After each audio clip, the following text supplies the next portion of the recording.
আসসালামু আলাইকুম, সবাইকে রমাদান মোবারক। রমজানের অনেক অনেক শুভেচ্ছা। আমি আমার আজকের ব্লগে শেয়ার করব রমজানের আগে আমার টুকিটাকি কাজকর্মের ছোট ছোট ক্লিপস, আর প্রথম রোজা এবং প্রথম রোজার সেহরি ইফতারিতে কি কি খেয়েছি সেটাই আপনাদের সাথে শেয়ার করব। তো না টেনে ফুল ভিডিও দেখার অনুরোধ রইল। আর সবাইকে মনে করিয়ে দেওয়ার জন্য বলছি, যারা ভিডিও দেখতে শুরু করেছেন তারা প্লিজ একটা লাইক দেবেন। আপনাদের একটা লাইক কিন্তু আমার অনেক অনেক বেশি উপকারে আসে। আপনারা লাইক দিতে ভুলে যান সবসময়ের জন্য, তাই ভিডিওর শুরুতেই লাইকের কথা মনে করিয়ে দিলাম। শবে বরাতের পর থেকেই চিন্তা ভাবনা করে রেখেছিলাম একটু একটু করে সব কিছু গুছিয়ে নেব। তো আবারও খালাকে কাজে জয়েন্ট করিয়ে দিয়েছিলাম, কিন্তু খালা একটু পারিবারিক সমস্যার কারণে সে আসতে পারেনি। তো পুরো কাজগুলো আমার নিজেরই করতে হয়েছে। রমজানের আগে যেমন ডিপ ক্লিন করতে হয়েছে বাসাটা, তেমনি শীতের শেষে কাপড় চোপড়, ভারী কাপড় চোপড়গুলো ধুয়ে ক্লিন করে সেগুলো আবার তুলে রাখা, অনেকগুলো কাজের একসাথে প্রেশার ছিল। তার মধ্যে আবার 2-3 দিন বৃষ্টি ছিল, আমার শরীর খারাপ ছিল, সব কিছু মিলিয়ে অনেক ব্যস্ততার মধ্যে কাটিয়েছি। তারপরও আলহামদুলিল্লাহ সব কাজবাজ শেষ করার পরে আমি একটু অসুস্থ হয়ে গিয়েছি। মানে ডিপ ক্লিন করতে গিয়ে আমি দেখিয়েছিলাম যে তেলাপোকা মেরেছি। আসলে আমার বাসায় এত পরিমাণ যে তেলাপোকা হয়েছে সেটা আমিও বুঝতে পারিনি, কারণ শীতের সময় তেলাপোকা, টিকটিকি এগুলো বের হয় কম, তাই ওদেরকে দেখাও যায় না, বোঝাও যায় না যে এত পরিমাণ তেলাপোকা হয়েছে। তো যাই হোক, আলহামদুলিল্লাহ তেলাপোকা একদম নির্বংশ করেছি। আবারও একটু একটু ট্রাই করছি। এখন 2-1টা তেলাপোকা দেখলেই আমি সেটা স্প্রে করে মেরে ফেলি। আমরা সবসময় চেষ্টা করি বাহিরের খাবারগুলো না খেতে, কারণ বাহিরের যে খাবারগুলো প্রসেসিং করা হয় সেগুলো প্রচুর পরিমাণ অস্বাস্থ্যকর পরিবেশে। দোকানের সামনে দেখতে পাবেন যে ডালগুলো শুকাচ্ছে, ওই ডাল থেকেই ভেষণ তৈরি করা হচ্ছে। তো সেই কারণে আমি যেটা করি, প্রতি বছরই রোজার আগে ডালগুলো এনে ভালো করে ধুয়ে ক্লিন করে সেটা নিজে আবার মেশিনে দিয়ে ভাঙিয়ে আনি। তো নিজ হাতে ভেষণটা, ওইটা একটু খেতে মনে চায়। বাহিরের ভেষণ তো একদমই খাই না। ভেষণের খাবার যদিও খাওয়া কম হয়, এবছর তো মারিয়াম আছে, মারিয়াম সে একটু পছন্দ করে, মাশরাফি পছন্দ করে, আপনাদের ভাইয়া পছন্দ করে, তো তাদের জন্য একটু বানাতেই হবে। তো ডাল ভেজানো পানিটা আমি পুদিনা গাছের গোড়ায় দিয়েছি। আলহামদুলিল্লাহ এবার রমজানের আগে পুদিনা গাছগুলো বেশ ভালোই গ্রো করেছে, রমজানে খাওয়া যাবে। আমি এখানে 3-4 পদের ডাল নিয়েছি, সাথে একটু পোলার চাল, আতপ চাল দিয়ে ভেষণটা ভাঙাবো। আর এদিকে দেখেন, ছাদে গেলেই মারিয়াম যেটা করে, আমি সকাল সকাল ছাদে যাচ্ছিলাম, মারিয়াম ঘুম থেকে উঠে আমার সাথে চলে এসেছে। সে এসেই এখানে স্ট্রবেরি গাছের গোড়ায় এসে খোঁজাখুঁজি করে, 2-1টা স্ট্রবেরি পায় আর সেটা নিয়ে খুশি খুশি নিচে নামে। যখন পাকা স্ট্রবেরি না পায় তখন ওর বেশ মন খারাপ হয়ে যায়, আর তার কারণে ওকে আর ছাদে সবসময় আমি নেই না।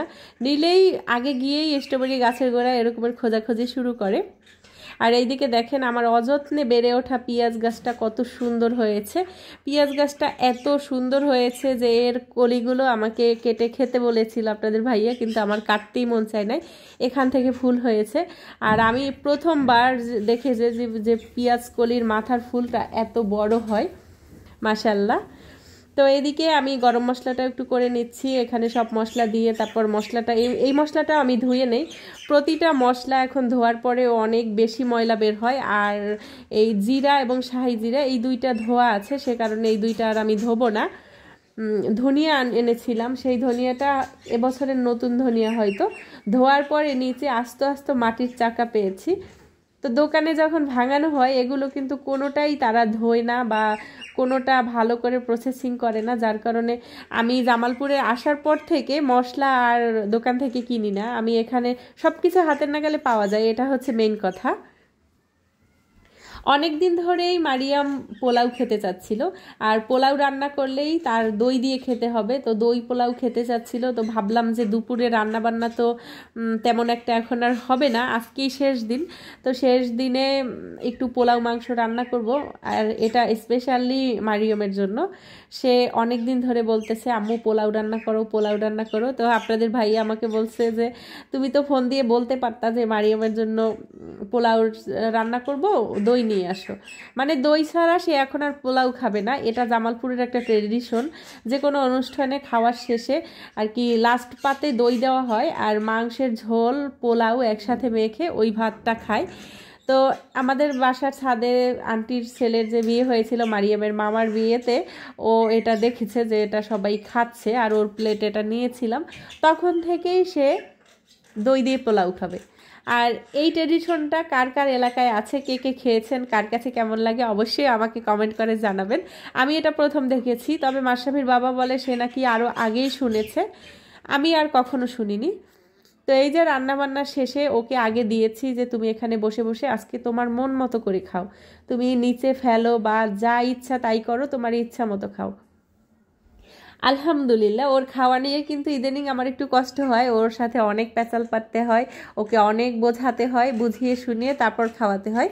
কিন্তু সে আজকে প্লেট নিয়ে তৃপ্তি সহকারে খেয়েছে, আমার কাছে এত যে ভালো লেগেছে, মাশাআল্লাহ মাশাআল্লাহ। অনেকেই জিজ্ঞেস করে থাকেন যে মারিয়ামের স্কিনে আমি কি ব্যবহার করি। মারিয়ামের স্কিনে এই শীতের সময় আমি তেমন কিছুই ব্যবহার করিনি, শুধু বেবি লোশন ব্যবহার করেছি, মুখে এক্সট্রা করে কোনো ক্রিম দেইনি, কারণ বাচ্চাদের আসলে এইসব কেমিক্যাল জাতীয় জিনিসগুলো যত কম ব্যবহার করা যায়। ওকেও লোশনের একটু মুখে দিয়েছি, আর মাঝে মধ্যে যখন দেখা যাচ্ছে হেয়ারে তেল দেওয়া হয় তখন আর কিন্তু মুখে কিছু দিতে হয় না, তো ওকে আমি এক্সট্রা করে আর কোনো কিছু স্কিনে দেইনি। আমাদের বাসার পাশে একটা ঢেকি আছে, প্রায় শুনি এখানে শব্দ, যখন ঢেকিতে পার হয় অনেক বেশি শব্দ হয়। আমি লাইফে কখনো ঢেকিতে পার দেইনি। তো আমাদের যে আন্টি সে হচ্ছে মাসকলার ডাল ভাঙাবে, এখানে মাসকলার ডালটা অনেক বেশি জনপ্রিয়। আমি আগে কখনো মাসকলার ডাল খাইও নাই আর নামও শুনিনি, তবে জামালপুরে এসে এটা দেখি, আর এখানে এই ডালটা এত বেশি সবার পছন্দ। তো আন্টিরা ডাল ভাঙিয়েছে, আমি একটু ঢেকিতে পাট দিয়েছিলাম। ঢেকিতে পাট দেয়া এটা আমার প্রথম অভিজ্ঞতা। এটা হচ্ছে আমাদের প্রথম রোজার সেহরির খাবার। আপনাদের ভাইয়া তো ভাত খেয়েছে, আর আমি এখানে একটা ডিম পোস্ট করে নিয়েছি আর এক মগ চা বানিয়ে নিয়েছি, আদা, গোলমরিচ, তেজপাতা, লং সব কিছু দিয়ে। কয়েকদিন ধরে অনেক কাজ করেছি, ঠান্ডা লাগিয়েছি, বিশেষ করে আমার ডাস্টে খুব অ্যালার্জি। সব কিছু পরিষ্কার করতে করতে আমি অনেক বেশি অসুস্থ হয়ে পড়েছি, এখনও আমি অনেক বেশি হাঁচি দিচ্ছি, বুকের মধ্যে কফ জমে আছে। তো সে কারণে চা খেয়ে নিয়েছি যাতে করে একটু রিল্যাক্স পাই। আর ওদিকে মাশরাফি টের পেয়ে সেও উঠে গিয়েছে। মাশরাফি ওর বাবার কাছে ঘুমায়, সে যদি টের পায় যে 1 সেকেন্ডের জন্য ওর বাবা সরেছে তাহলেই মাশরাফি উঠে যায়। মারিয়াম আর সুযোগ পায়নি ওঠার, মানে সে রাতে ঘুমিয়েছে 1টার সময়, ভোর রাতে আর ওঠেনি। সকালে উঠে বলে তোমরা কি রোজা রেখেছো? বলছি হ্যাঁ আমরা রোজা রেখেছি, তুমি এখন নামাজ পড়ো তাতেই হবে। তো সে দেখেন আমার আগেই নামাজে এসে দাঁড়িয়ে গিয়েছে, আর প্রতিবেলায় সে নামাজ নিয়ে অনেক ক্যাচাল করে। মানে নামাজে তো আমার সাথে একসাথে দাঁড়ায়, দাঁড়ানোর পরে সে কোথায় কোথায় চলে যায়, ওর জন্য আমি ঠিকমতো আর কি নামাজও পড়তে পারি না, সেজদা দিতে পারি না, সামনে শুয়ে থাকে, দাঁড়িয়ে থাকে। রমজানের কোনো কিছু প্রিপারেশন আগে থেকে নেওয়া হয়নি, বাসা ক্লিন করতে করতে আমি আর সময় পাইনি। তো এই যে পেঁয়াজগুলো ব্রেস্তা করে রাখবো আরও 3 দিন আগে থেকে প্ল্যান ছিল, কিন্তু আমি একটু সময় পাইনি। আজকে পেঁয়াজগুলো ব্রেস্তা করতে নিয়েছি, মানে আজকে হচ্ছে প্রথম রোজার ইফতারের আমি প্রিপারেশন নিব, তার মধ্যে একসাথে অনেকগুলো কাজ হয়ে গিয়েছে। এই যেমন আমি এখানে পেঁয়াজ ব্রেস্তা করতে নিয়েছি, তার মধ্যে আপনাদের ভাইয়া নিয়েছে সে মাছ। মানে রোজার দিন আজকে হচ্ছে প্রথম ইফতারি বানাবো আমি, এমনিতেই এলোমেলো, কারণ প্রথম দিন এমনিতেই একটু এলোমেলো হয়ে যায়, গুছালো হয় না। তো আমি সব কিছু ভিজিয়ে রেখেছি, ডাল বাটবো, তারপর হচ্ছে পেঁয়াজ কাটবো, মশলা বাটবো, রান্নার জন্য সব কিছু প্রিপারেশন নেব, কিন্তু তার মধ্যে মাছ নিয়ে এসেছে। আর এদিকে আমি আলুটা সেদ্ধ দিয়ে দিয়েছি আলুর চপের জন্য। প্রথম রোজা চিন্তা করছিলাম যে আজকে একটু সব কিছু একটু একটু করে বানাবো, কিন্তু কি হয়েছে আপনাদের ভাইয়া মাঝখান থেকে মাছটা এনে আমার সময়টাকে একদম এলোমেলো করে দিয়েছে। তো যাই হোক, তারপরও সব কিছু একটু একটু করে ম্যানেজ করার চেষ্টা করেছিলাম, কিন্তু লাস্টের দিকে এলোমেলো হয়ে গিয়েছে। মানে আমি তো রান্নাঘরে সব কিছু একটার পরে একটা কাজ করতেছিলাম, আর এর মধ্যে যে সময়টা কখন চলে গিয়েছে, আসরের নামাজ পড়ার পরে আমি ভেবেছি যে তখন ইফতারের সব কিছু একটু একটু প্রিপারেশন নেব, কিন্তু একসাথে অনেকগুলো।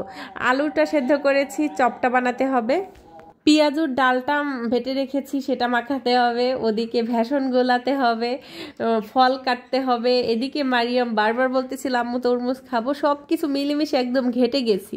লাস্টে আপনাদের ভাইয়াকে বলি যে তুমি একটু ফল কেটে দাও, সে একটা কেটে আরেকটা রেখে গিয়েছে, এভাবে করে সব রেখেছে। আর সে একটু কেটেছে, কি কেটেছে, তরমুজ কেটেছে, তাতে আমার রান্নাঘরে পানি টানি পড়ে একদম স্যাঁতস্যাঁতে করে রেখেছে। সব কিছু মিলেমিশে আবার এত তাড়াহুড়ো গিয়েছে। এর মধ্যে ফ্রিজ থেকে আম বের করেছি, একটু আমের জুস করব দুধ দিয়ে। আবার পুদিনা পাতা আনতে বলছি আপনার ভাইয়াকে, কয়েকটা পুদিনা পাতা এনে দিয়েছে, যার কারণে আমার পুদিনা পাতার শরবতটা আজকে ভালো একটা কালার হয়নি। আজকে আসলে সব কিছু এলোমেলো হয়ে গিয়েছে। তার মধ্যে মাশরাফি ঘুমিয়েছিল, মারিয়ামও ঘুমিয়ে পড়েছে। সারাদিন বসেছিল আমার সাথে ইফতারি করবে ইফতারি করবে, ইফতারি কেমন হয় সে দেখবে, কিন্তু মারিয়াম ঘুমিয়ে গিয়েছিল। তো আমি আর আপনাদের ভাই আলহামদুলিল্লাহ এভাবে করে তাড়াহুড়োর মধ্যে প্রথম রোজাটা কমপ্লিট করেছি। যাই হোক, প্রথম রোজাটা এভাবে গিয়েছে। আর প্রথম রমজান বলে আমার ইফতারিটা একটু অন্যরকম হয়েছে, তবে আমি এবার চিন্তা করেছি একদম ডায়েটের বাহিরে কোনো খাবার খাবো না। আমি এবার রমজানে অনেকটা পরিমাণ ওজন কমাবো। আপনাদের প্রথম রোজাটা কেমন কাটলো অবশ্যই কমেন্ট করে জানাতে ভুলবেন না। আবার কথা হবে একটা নতুন ব্লগে। আল্লাহ হাফেজ, আসসালামু আলাইকুম।